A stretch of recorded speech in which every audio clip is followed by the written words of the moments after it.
Deuxième partie de l'Africa Newsroom. Nous sommes toujours en compagnie de José Douglas, journaliste au service sport de l'Africa 24. Augustin Tchameney, docteur en droit et avocat au barreau de Paris, secrétaire national chargé des relations extérieures du MRC. Adam Azeizi, consultant en stratégie. Donc, juste avant la pause, nous parlions donc de la CAF qui est en train de statuer sur le sort du Cameroun quant à l'organisation de la CAN 2019. Alors, on sait qu'un certain nombre de pays sont en train de se positionner pour prendre un petit peu le relais si jamais la CAN, la CAF en tout cas enlève l'organisation au Cameroun. Et d'ailleurs, on attend toujours l'annonce de la décision. La priorité sera marocaine. De toute façon, le Maroc a les moyens d'organiser justement cette CAN, parce que le Maroc a organisé le Chan cette année. Ça s'est très très bien passé. Il y aura peut-être juste des problèmes de sécurité. Je ne dis pas que le Maroc n'est pas en sécurité, mais il faudra régler ces petits pépins, parce que le Maroc a des frontières. Je ne suis pas un spécialiste du Maroc. Je nuancerai ce point, mais... Je ne sais pas si vous êtes marocain, je veux poser la question. Alors, il va falloir peut-être y penser. Je pense qu'il est un peu beaucoup marocain. Oui, il va falloir y penser. Deuxièmement, pendant que nous évoquons cette décision dans cette émission, la décision n'est peut-être pas encore officielle. Pourquoi? Parce qu'il faudrait un communiqué du service de presse de la CAF. Il faudrait que ce communiqué soit sans doute aussi lu et validé par le président de la CAF et avec son conseiller spécial avant que ça soit publié aux médias et puis sur le site de la CAF. Mais ça peut prendre du temps. Ça peut prendre un peu de temps, parce qu'il ne faut pas oublier aussi qu'il y avait la finale pour la 3e place entre le Mali et le Cameroun aujourd'hui. Et sans doute tout le monde doit se retrouver au stade. Et M. Ahmad Ahmad, qui est très sollicité, de se retrouver peut-être avec certaines personnalités. Et puis le temps qu'il lise le communiqué, qu'on rende public ce communiqué, ça va peut-être mettre un peu de temps. Alors, au cours de la soirée, sans doute, on aura ce communiqué officiel, je pense, ce communiqué officiel, et peut-être au plus tard samedi ou dimanche. Alors, Augustin Tchameney, oui. Oh, je ne crois pas trop, moi, à tout ce déroulé. Alors oui, parce que, attendez... Il y a un processus à respecter. Oui, mais je suis d'accord avec vous, mais attendez. Une décision, quand elle est connue, elle est connue. Pour diffuser une décision, on n'a pas besoin que le président de la CAF soit à tel endroit ou à tel autre endroit. Il a des secrétaires particuliers, tous qui sont là pour ça. On peut très bien signer un communiqué, et puis voilà. Et puis, il n'est pas obligé d'assister au début du match, si tant est que c'est le match qui l'intéresse. Ça dure 45 minutes par deux. Je pense qu'il doit être quand même au match. Oui, mais il doit faire en sorte d'être partout en même temps. C'est son rôle. Voilà. Donc, il faut. Moi, je pense que la difficulté est sur les pourparlers qui sont compliqués, et surtout. Ça montre on est d'accord. Le degré de tension autour de cette décision qui s'apprête à être rendue. Monsieur Ahmad Ahmad a très bien annoncé les couleurs quand il est arrivé. Puis il y a eu un lobbying autour de la candidature, non, puisqu'on l'avait attribué déjà, autour de l'organisation par le Cameroun. Et il est rentré dans cela. Et maintenant, je pense, il est très très virulent vis-à-vis de la presse camerounaise, mais un petit peu moins vis-à-vis du gouvernement. Ça, je ne comprends pas très bien. Pour quelqu'un qui ne veut pas faire d'ingérence politique, cher ami, il n'a pas sorti un communiqué de félicitations au président de la République. Ce d'autant plus que l'élection a été un petit peu contestée. Tout président élu sur le continent africain est félicité par les différents organes africains. De la CAF. Ça fait partie des beaux. Il n'est pas président d'un pays africain. C'est quand même une personnalité du football. Oui, non, il doit s'abstenir de ce genre de sortie, et il doit pouvoir agir en toute neutralité. C'est partie de la diplomatie footballistique. Alors, est-ce que le rôle de... Oui, je vous en prie, Adam. Alors, juste par rapport... deux points. Donc, par rapport aux pays qui sont potentiellement, si jamais la CAN est retirée au Cameroun, on a 4 noms qui apparaissent aujourd'hui dans les tables, à savoir l'Égypte, l'Algérie, l'Afrique du Sud et le Maroc. Oui. Mais certains, comme l'Afrique du Sud, sont handicapés par le fait qu'ils ont organisé une CAN il n'y a pas très longtemps, en 2013 par exemple. Avec des difficultés économiques par ailleurs. Et avec d'autres priorités économiques aujourd'hui en Afrique du Sud. Je pense que les difficultés du Cameroun sont bien plus... Oui. Il faut relativiser par rapport au contexte, mais c'est vrai que le Maroc, aujourd'hui, notamment avec la relation dont il bénéficie avec le comité exécutif de la CAF aujourd'hui, se positionne de manière passive pour l'instant sur cette future CAN 2019. On parlait des capacités d'organisation, donc notamment sécurité. À ce jour, À ma connaissance, aujourd'hui au Maroc, le périmètre sécuritaire est très bien géré. Donc, ce n'est pas un pays qui est aujourd'hui considéré comme un pays à risque. Donc, ce n'est pas du tout le problème. Je pense que le problème qui peut se poser, c'est la capacité à rerouter toute la logistique qui a été initialement prévue au Cameroun, notamment en termes de modalités de vente de billets et de communication et de partenariat avec les différents tours opérateurs pour faire venir les spectateurs où il faudra mettre le turbo pour pouvoir rattraper les échéances. Mais aujourd'hui, le pays, et aujourd'hui, si jamais la CAN est retirée au Cameroun, n'aurait pas de difficulté à organiser l'événement. Donc ça, même là, juin 2019, parce que c'est pas quand même un laps de temps qui peut prendre de court le Maroc. Moi, j'ai des réserves sur le Maroc. Quelles sont vos réserves? Pour 2 raisons. La première raison, la première objective, la seconde, c'est parce que vous êtes là, il faut que je vous le dise, parce que vous soutenez un peu trop le Maroc. Je suis objectif. Voilà, d'accord. Donc, c'est pour cette raison, je vais vous dire, s'il faut partir, si on considère qu'il y a 2 favoris, le Maroc et l'Afrique du Sud, pour moi, je ne pense pas. Et voilà, disons l'Égypte, j'oublie l'Égypte d'ailleurs, je pense que du point de vue du palmarès, je pense que si on part du point de vue du palmarès sportif, ce serait le favori, le plus grand favori des 3. Mais l'Égypte ne l'aura pas. Mais alors, si on reste sur le Maroc et l'Afrique du Sud, il y a 2 critères qui, pour moi, élimineraient le Maroc. Oui. Le premier, c'est le critère de l'expérience pour les grands événements sportifs, oui, et le critère de la fiabilité. C'est-à-dire, sur le critère de l'expérience sur les événements sportifs, l'Afrique du Sud a montré que même une Coupe du Monde pourrait très bien l'organiser. Et sur le critère de la fiabilité, moi, je veux bien qu'on l'accorde au Maroc, mais pour une CAN accordée dans des conditions d'expédient actuelles avec un laps de temps suffisamment court pour laisser la marge à une réaction ultime et postérieure, il faudrait bien se garder que si le Maroc accepte la CAN pour sauver la mise et que quelques semaines ou quelques jours après une épidémie d'Ebola se déclare encore en Guinée, il faudrait bien que la CAF s'assure qu'il n'y aura pas de CAN en 2019. Voilà, c'est tout ce que je voulais vous dire. Je vous voyais venir sur ce point-là, mais vous permettez de répondre. Oui, Adam Vous permettez de répondre après. Mais ça compte. Alors en termes d'expérience, il faut savoir que, alors là je me retrouve en ambassadeur du Maroc, malgré mon rôle.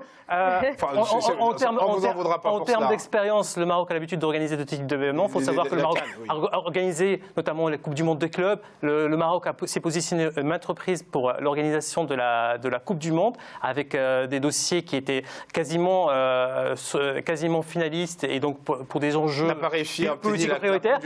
Et que le Maroc investit énormément dans les infrastructures, dans les stades, et donc qu'il y a des stades qui sont tout prêts. Et qu'aujourd'hui, ces stades ne sont prêts qu'à être utilisés. Le Maroc, équipé en infrastructure, c'est le premier pays dans le continent qui dispose d'un TGV qui relie les 2 grandes mégalopoles du continent. Il dispose des meilleurs réseaux télécoms. Il n'y a pas besoin de tout ça pour faire une CAN. Donc, l'ensemble de ces éléments sont disponibles. Donc, sur le point de la capacité d'organisation et de l'expérience, il n'y a pas de souci.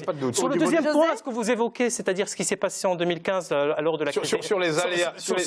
C'est quelque chose qui a marqué quand même. Qui a marqué, qui était un contexte assez particulier où on était face à un contexte où les décisions peut-être ont été prises d'une manière un peu subjective parce que bon, les personnes n'avaient pas le recul par rapport à ça et qui est reprochable bien évidemment, même si dans d'autres conditions il ne faut pas rappeler que par exemple les compagnies aériennes marocaines étaient les seules qui desservaient les pays qui étaient victimes à l'époque. La Royal Air Maroc desservait le Libéria, desservait la Sierra Leone, desservait l'ensemble des pays qui étaient victimes, donc ce n'était pas une généralité, mais c'est une décision qui peut-être a été prise rapidement d'une manière assez subjective, qui est regrettable et je pense que beaucoup de gens regrettent et qu'aujourd'hui c'est l'occasion de rattraper et de renouer le lien avec le continent.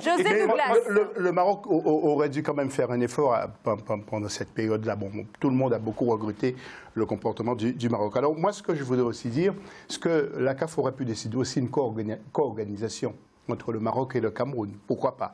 Alors, est-ce que ça pourrait être une possibilité, ça Je pense qu'il y a... Il doit avoir des pourparlers, comme disait Maître, il doit avoir beaucoup de pourparlers sur beaucoup de choses aussi. La qualification d'office aussi du Cameroun, il faut tenir compte de ça, parce que les Comores sont 3e. Alors, qu'est-ce que ça pourrait... Alors, pourquoi priver le Cameroun d'une organisation d'une CAN complète 2 ans après, avec tous les moyens qui seraient mis à disposition, au lieu d'aller vers une co-organisation qui serait assez compliquée logistiquement? Point de vue, sachant que le Maroc a proposé de soutenir, s'est positionné pour aider le Cameroun dans l'organisation. Il n'a jamais été et s'est positionné directement dans une compétition par rapport à... Les États-Unis qui ne s'entendent pas avec le Mexique vont co-organiser, et le Canada. Également le Canada. Je peux juste vous rassurer. Le Maroc. Et puis vous avez une sacrée compagnie. Je peux juste vous rassurer, je pense qu'il y a une distanciation géographique entre le Cameroun et le Maroc qui ferait que ce ne serait pas pratique de faire une co-organisation de toute façon. Et puis, dites-le pour le Maroc, pourquoi priver le Maroc d'une canne qu'elle pourrait se prévaloir toute seule? La question est là. Mais moi, je pense que je ne suis pas là pour faire le procès du Maroc. Tout à l'heure, c'était totalement anecdotique ce que j'ai dit. Mais je pense quand même dans les moments où on prend des décisions rapides pour faire des choses dans un temps très court, ça peut être utile de se rappeler un passé relativement récent et qui n'est pas nécessairement à la faveur. Je pense que le Maroc a déjà. Alors on sort du volet politique, le volet sportif, on va sur le volet politique. Le Maroc a montré son attachement au continent et son ADN africain à maintes reprises, et qui n'est pas reprochable et qu'on peut voir aujourd'hui sur l'Afrique du Sud, en fait pas moins. Aujourd'hui, on a deux acteurs qui ont chacun leur modalité d'intervention sur le continent. Donc on n'est pas là pour les mettre en compétition. Au contraire, il faudrait faire travailler l'ensemble des locomotives du continent. On voit d'autres qui sont moins impliqués aujourd'hui. Le côté pratique.